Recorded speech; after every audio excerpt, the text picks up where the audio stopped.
नमस्कार, मैं हूं शशि तुषार शर्मा। आज तक पंजाब के स्पेशल बुलेटिन में यूके, यूएस और कनाडा समेत सभी अंतर्राष्ट्रीय दर्शकों का स्वागत है।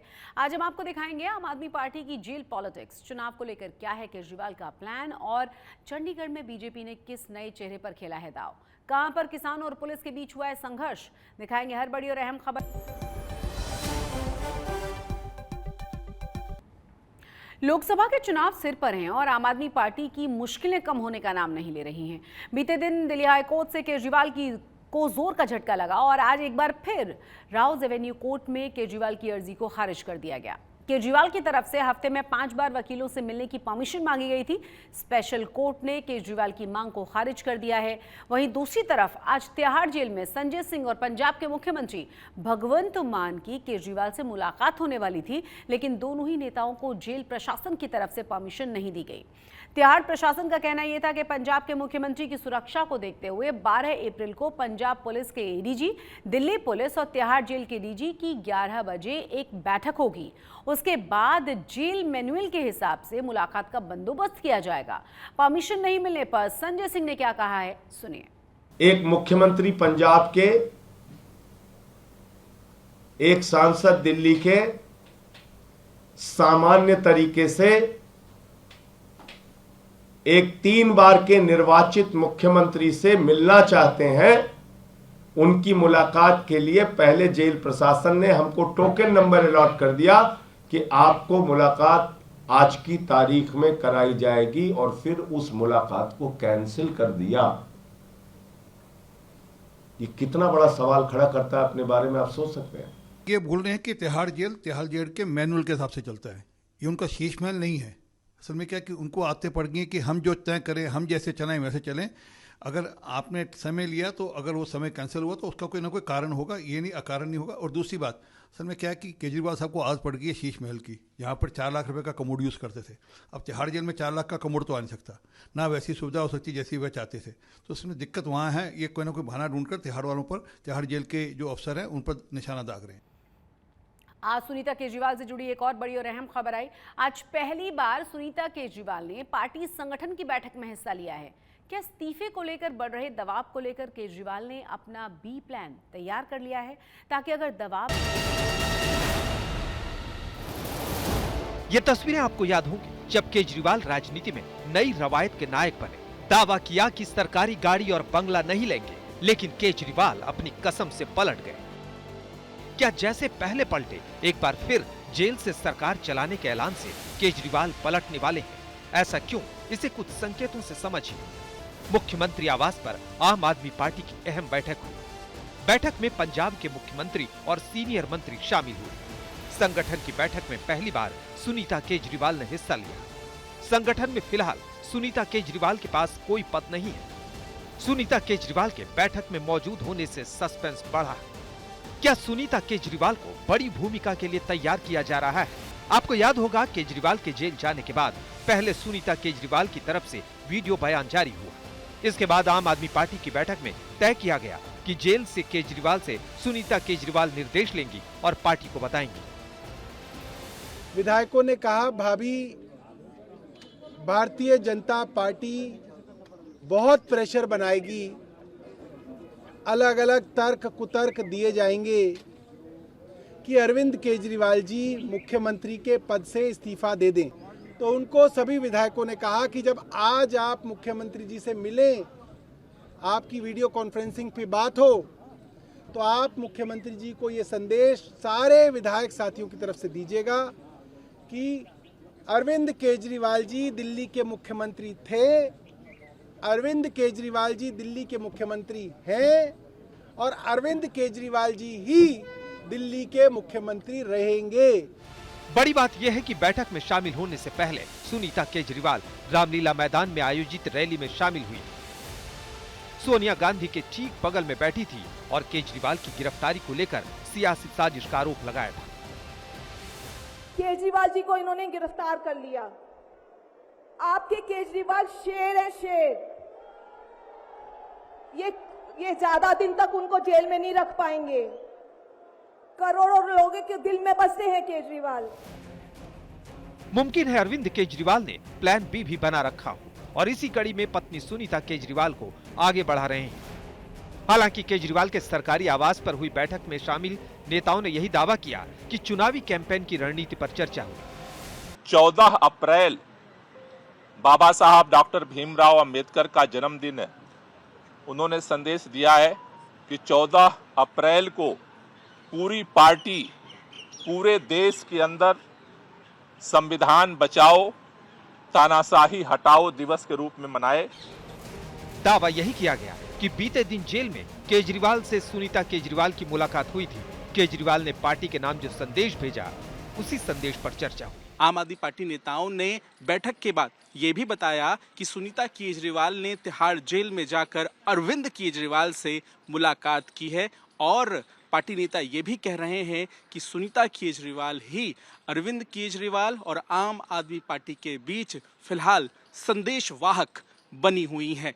कैमरामैन अजय ठाकुर के साथ पंकज जैन, दिल्ली, आज तक।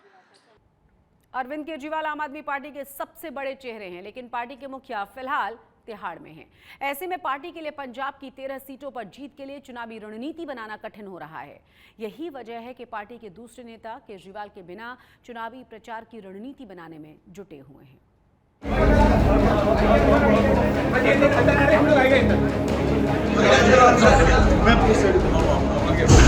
सर केजरीवाल जी कुछ कहेंगे?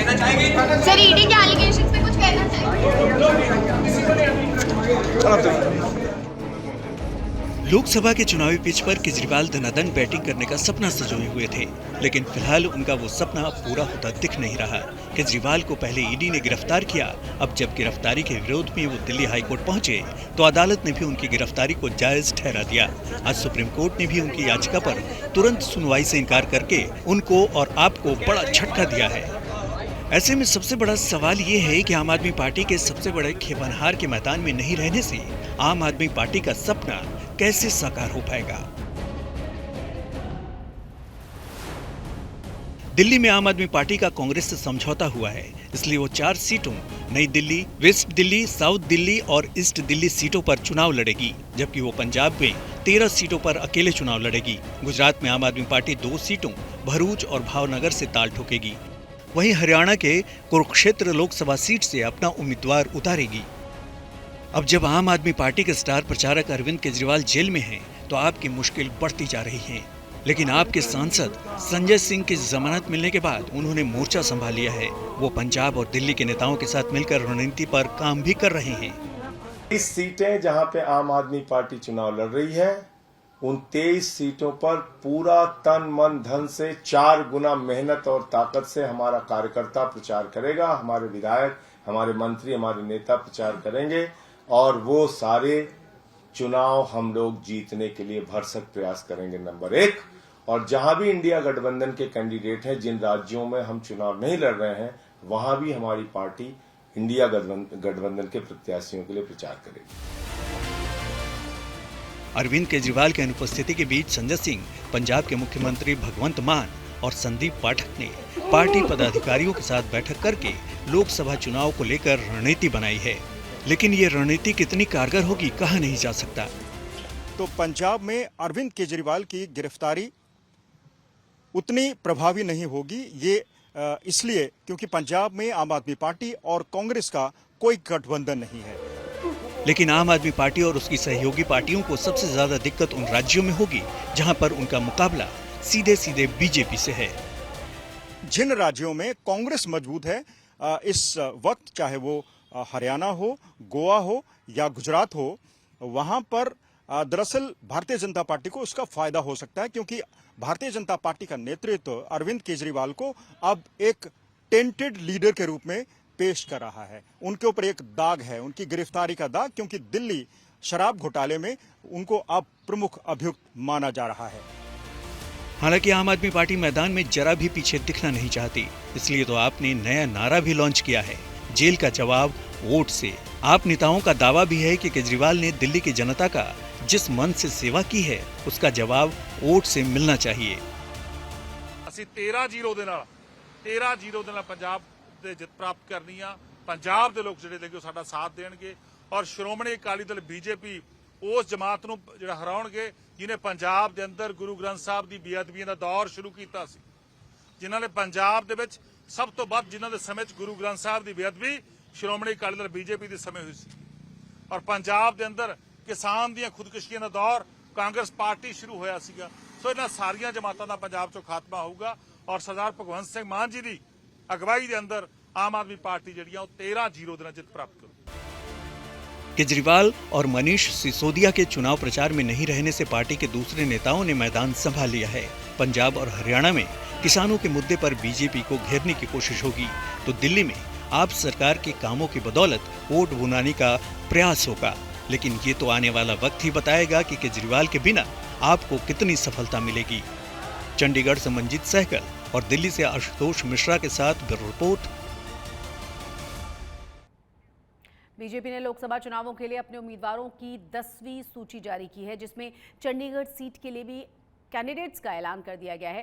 चंडीगढ़ में बीजेपी ने किस चेहरे पर दांव खेला है, देखिए।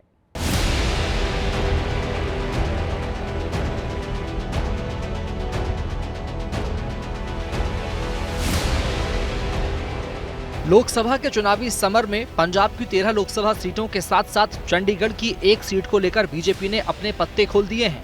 चंडीगढ़ से लगातार 2 बार बीजेपी के टिकट पर सांसद चुनी गई किरण खेर का टिकट काटकर बीजेपी ने इस बार लोकल लीडर पर अपना भरोसा जताया है। बीजेपी ने चंडीगढ़ से लोकसभा चुनाव के लिए संजय टंडन के नाम का ऐलान किया है। मैं सबसे पहले भगवान का धन्यवाद करता हूं कि मेरे को इस काबिल समझा और हमारे पार्टी के शीर्ष नेतृत्व हमारे आदरणीय प्रधानमंत्री श्री नरेंद्र मोदी जी, जिन्होंने चंडीगढ़ के अंदर मेरे को यहां पर काम करने के लिए मेरे को आगे बढ़ाया और मैं उनका बहुत आभार व्यक्त करता हूं। संजय टंडन को टिकट मिलने से उनके समर्थक और परिवार वाले बेहद खुश हैं। घर परिवार में जश्न का माहौल है। तस्वीरें देखकर मानो लग रहा है इस बार भी चंडीगढ़ में बीजेपी जीत की हैट्रिक लगाने के लिए पूरी तैयार है। जो आपके प्रतिद्वंदी हैं, मनीष तिवारी का नाम चला, लेकिन पवन बंसल फ्रंट रनर हैं। किस तरह से देखते हैं आपका कंपटीशन उनके साथ? वो कांग्रेस का डिसीजन है, वो किसको भी करते हैं। मैं इतना कह सकता हूं कि चंडीगढ़ से भारतीय जनता पार्टी जो है वो चुनाव वो जीतेगी और बहुत बड़े मार्जिन के साथ जीतेगी, एक इतिहास क्रिएट करेगी। चंडीगढ़ लोकसभा सीट पर बीजेपी का सियासी सफर की बात करें, 10 साल बाद चंडीगढ़ में बीजेपी ने किसी लोकल लीडर पर भरोसा जताया है। 2014 से पहले चंडीगढ़ से बीजेपी सत्यपाल जैन को टिकट देती थी, लेकिन लगातार 3 चुनावों में सत्यपाल जैन को कांग्रेस के पवन कुमार बंसल से हार का सामना करना पड़ा था। इसके बाद बीजेपी ने 2014 में सेलिब्रिटी कार्ड खेलते हुए किरण खेर को उतारा था, जो पवन कुमार बंसल को हराने में कामयाब रही थी। जश्न का माहौल है, कैसे सेलिब्रेट करेंगे और साथ में बैलेंसिंग एक्ट कैसे करेंगे, क्योंकि आप हिमाचल के भी प्रभारी हैं, तो वहां पे और यहाँ पे कैसे आप मैनेज कर पाएंगे और दोनों को जस्टिफाई कैसे करेंगे? देखिए, दायित्व जो है, हम एक कार्यकर्ता हैं, दायित्व बदलते रहते हैं। जब आप उस दायित्व के तौर के ऊपर, कल रात को मैं हिमाचल से आया हूं। पिछले 8 दिन तक मैं हिमाचल में कैनवेसिंग कर रहा था कांगड़ा लोकसभा में। मेरे को तो नहीं मालूम था कि सवेरे क्या होने वाला है। मैं तो रात को आया यहाँ पे, हमारे घर में आज पूजा थी नवरात्रों की, तो मैं उसके लिए आया था। कल सुबह फिर वापस जाना था। अब मेरे को यहीं पे ग्राउंड होना पड़ेगा, अब आपके बीच में ज्यादा रहना पड़ेगा। संजय टंडन को चंडीगढ़ से उम्मीदवार बनाए जाने पर किरण खेर ने सोशल मीडिया साइट एक्स पर पोस्ट करके बधाई दी। किरण खेर ने लिखा, संजय टंडन को बीजेपी की ओर से चंडीगढ़ निर्वाचन क्षेत्र का उम्मीदवार बनाए जाने पर बधाई। आपके आगामी अभियान के लिए भी शुभकामनाएं। किरण जी का मेरे साथ जो उनका रिलेशन रहा है वो सिर्फ एक पॉलिटिकल साइड के ऊपर नहीं है। जब मैं भी एक बैडमिंटन प्लेयर होता था तो फ्रॉम 77 टू 81 जो उनके कोच होते थे वो भी मेरे कोच थे, तो हमने तब से इकट्ठे खेलते हुए हम एक दूसरे के परिवारों को अच्छी तरह जानते रहे। इस बार चंडीगढ़ की गणित पिछले चुनावों से अलग है, क्योंकि पिछले चुनावों में जहां चंडीगढ़ सीट पर बीजेपी और अकाली दल साथ साथ थे और विपक्षी दल के तौर पर कांग्रेस मैदान में थी, वहीं इस बार अकाली दल से गठबंधन नहीं होने के बाद सियासी अखाड़े में 4 प्रमुख पार्टियों के कैंडिडेट्स मैदान में होंगे। चंडीगढ़ सीट को लेकर बड़ी बात ये भी है कि पहली बार बीजेपी अपने 34 साल पुराने सहयोगी शिरोमणि अकाली दल के बगैर चुनावी मैदान में उतरेगी, जबकि कांग्रेस और आम आदमी पार्टी इंडिया गठबंधन के तहत मैदान में होंगे। अब सवाल उठता है कि क्या बीजेपी अपने 10 साल पुराने किले को फिर से बचा पाएगी? 2014 और 2019 के लोकसभा चुनाव के नतीजों को देखें तो 2014 के लोकसभा चुनाव में बीजेपी का वोट शेयर करीब 42% था, जबकि कांग्रेस और आम आदमी पार्टी का वोट शेयर 27 और 24% था। वहीं 2019 के चुनावों में बीजेपी का वोट शेयर करीब 50% था, जबकि कांग्रेस और आम आदमी पार्टी का वोट शेयर 40 और 3% था। चंडीगढ़ की एक सीट पर 7वें चरण यानी 1 जून को आम चुनाव होंगे, वहीं 4 जून को नतीजे आएंगे। अब देखना ये होगा कि क्या इस बार बीजेपी अकेले अपनी दम पर चंडीगढ़ सीट को बचा पाएगी या नहीं। चंडीगढ़ से कमलजीत संधू के साथ आज तक ब्यूरो। अमेरिका में भारत के राजदूत रह चुके पूर्व आईएफएस अधिकारी और पंजाब की अमृतसर सीट से बीजेपी के कैंडिडेट तरणजीत सिंह संधू को Y+ सिक्योरिटी दी गई है। केंद्र सरकार ने संधू का किसान जत्थेबंदियों के द्वारा किए जा रहे विरोध के चलते ये फैसला लिया।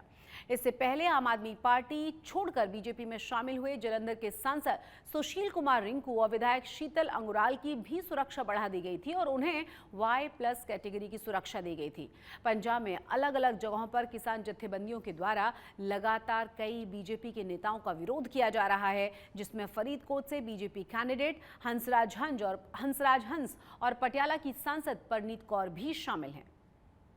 ਤੁਸੀਂ ਸਰ ਕਿਸਾਨਾਂ ਦੇ ਮਸਲੇ ਹੱਲ ਕਰਨ ਦੀ ਬਜਾਏ, ਕਿਸਾਨਾਂ ਦੀਆਂ ਸਮੱਸਿਆਵਾਂ ਹੱਲ ਕਰਨ ਦੀ ਬਜਾਏ ਕਦੀ ਬਾਰਡਰ ਸੀਲ ਕਰਦੇ ਹੋ, ਕਦੀ ਤੁਸੀਂ ਉਹ ਦਿੱਲੀ ਬੈਠਿਆਂ ਨੂੰ ਮਿਲਦੇ ਨਹੀਂ। ਹੁਣ ਤੁਸੀਂ ਆਪਣੇ ਉਮੀਦਵਾਰਾਂ ਨੂੰ Y+ ਸਿਕਿਉਰਟੀਆਂ ਦੇਣ ਦੇ ਜੋ। ਸਰ ਵੋਟਾਂ ਲੈਣ ਆਏ ਕਿ ਪੰਜਾਬ ਨੂੰ ਤੁਸੀਂ ਲੁੱਟਣ ਆਏ ਜੋ, ਪੰਜਾਬ ਨੂੰ ਕੀ ਕਰਨ ਆਏ ਜੀ? ਸੋ ਸੰਧੂ ਸਾਹਿਬ ਨੂੰ ਚਾਹੇ ਦੇ ਦਿਓ Y, ਚਾਹੇ ਦੇ ਦਿਓ Z, ਚਾਹੇ ਦੇ ਦਿਓ ਕੋਈ ਸਿਕਿਉਰਟੀ ਦੇ ਦਿਓ ਜੀ। ਨਾ ਤਾਂ ਪੰਜਾਬੀ ਡਰਨ ਵਾਲੇ ਆ, ਨਾ ਪੰਜਾਬੀ ਕਦੀ ਡਰੇ ਆ, ਤੇ ਨਾ ਪੰਜਾਬੀ ਬੀਜੇਪੀ ਨੂੰ ਵੋਟ ਪਾਉਣ ਵਾਲੇ ਆਪਣਾ ਭਰਮ ਦੂਰ ਕਰ ਦੇਣ ਕਿ ਉਹਨਾਂ ਨੂੰ ਇਦਾਂ ਵੋਟਾਂ ਪੈ ਜਾਣਗੀਆਂ, ਉਹਨਾਂ ਨੂੰ ਕਿਸੇ ਨੇ ਪੰਜਾਬ 'ਚ ਵੋਟ ਨਹੀਂ ਪਾਉਣੀ। बीजेपी और किसानों के बीच संघर्ष की एक तस्वीर बठिंडा से भी सामने आई है, जहां संगत मंडी में बीजेपी का कोई प्रोग्राम चल रहा था, जिसके बाद किसानों को लगा कि इस प्रोग्राम में बीजेपी का कोई बड़ा नेता शामिल हो सकता है। इसी आशंका के चलते किसानों ने विरोध प्रदर्शन शुरू कर दिया और उसके बाद पुलिस और किसानों के बीच टकराव की स्थिति बन गई। इसके बाद हालात तनावपूर्ण हो गए। पुलिस और किसानों के बीच हुई इस झड़प की तस्वीरें सामने आई हैं। धक्का मुक्की के साथ बल प्रयोग किया जा रहा है। किसानों का कहना यह है कि वो केंद्र सरकार के खिलाफ अपना प्रदर्शन यूं ही जारी रखेंगे। फजिल्का के जलालाबाद से फूड पॉइजनिंग का एक मामला सामने आया है, जहां नवरात्र के पहले दिन व्रत का आटा खाने की वजह से 150 से ज्यादा लोग बीमार हो गए। खराब तबीयत के चलते ज्यादातर लोगों को अस्पताल में भर्ती कराना पड़ा। वहीं स्थानीय विधायक गोल्डी कम्बोज ने इस मामले में प्रशासन से सख्त कार्रवाई करने का आदेश दिया है और पीड़ितों से मुलाकात करके अस्पताल वो पहुंचे थे उनका हालचाल जानने के लिए। स्थानीय लोगों के मुताबिक बता दें कि बाजार में 70 रुपए प्रति किलो बिकने वाले आटे को 45 रुपए प्रति किलो के भाव से कुछ दुकानदारों ने बेचा, जिससे साफ है कि बड़े पैमाने पर मिलावट का खेल जारी है। पंजाब में नशा एक बड़ा मुद्दा है, फिर चाहे चुनाव विधानसभा के हों या फिर लोकसभा के।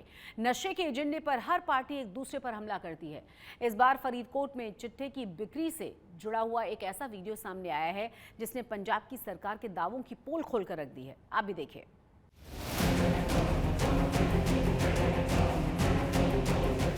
पंजाब में नशे का सामान कहां पर मिलेगा, उसके लिए आपको कितना दूर जाना होगा, ये आपको गूगल मैप भी नहीं बता पाएगा। पर फरीदकोट में आपको आंगनवाड़ी से लेकर पार्क पर दीवारों पर नशे का पता मिल जाएगा। फरीदकोट से आई इन तस्वीरों ने एक बार फिर पंजाब में नशे को खत्म करने को लेकर किए जा रहे दावों की पोल खोल कर रख दी है। नशे को लेकर नेता कितने एक्टिव हैं, इसे भी स्थानीय लोगों के द्वारा जान लीजिए। ਅਸੀਂ ਐਮਸੀ ਨੂੰ ਫੋਨ ਕੀਤਾ ਆ, ਕਮਲਜੀਤ ਐਮਸੀ ਇੱਥੋਂ ਦੇ, ਤੇ ਉਹਨਾਂ ਨੂੰ ਫੋਨ ਕੀਤਾ ਪਰ ਹਜੇ ਤੱਕ ਕੋਈ ਨਹੀਂ ਆਇਆ ਸਾਡੇ ਕੋਲ। ਇਹ ਨਹੀਂ ਹੁਣ ਸਾਨੂੰ, ਅਸੀਂ ਕੁਝ ਨਹੀਂ ਕਹਿ ਸਕਦੇ ਵੀ ਕਿਸੇ ਨੂੰ ਫੜਾਉਣ ਦਾ ਤਰੀਕਾ ਉਹਨਾਂ ਦਾ ਵੀ ਲਿਖਿਆ ਹੋਇਆ ਵੀ 1 ਕਿਲੋਮੀਟਰ ਜਾਂ ਕਿਸੇ ਨੇ ਫੜਾਉਣ ਦਾ ਤਰੀਕਾ ਵੀ ਸਾਡੇ ਨਾਲ ਤਾਂ ਕੋਈ ਕਿਸੇ ਦਾ ਹੈ ਨਹੀਂ ਇਹ ਜਾਂ ਕੁਝ। इस घटना की खबर पुलिस को मिलने के बाद आनंद फानन में मौके पर पहुंची पुलिस ने दीवारों पर लाल स्याही से लेकर पते को मिटाया और इस घटना को शरारती तत्वों की हरकत बताया।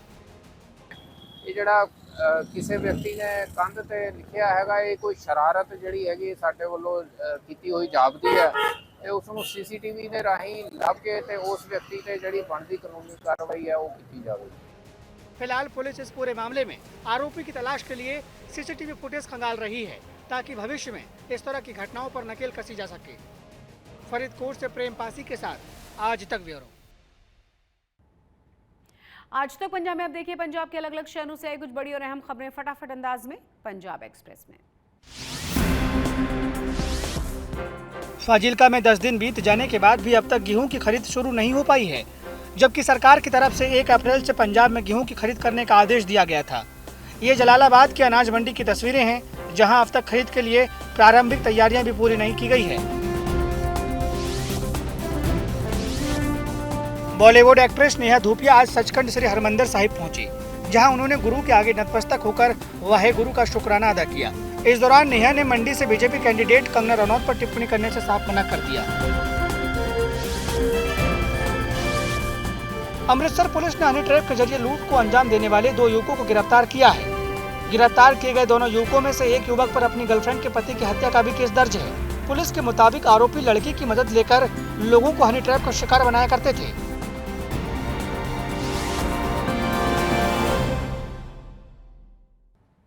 आज तक पंजाब में आज के लिए बस इतना ही, लेकिन देश और दुनिया की तमाम बड़ी और अहम खबरों के लिए आप देखते रहिए आज तक।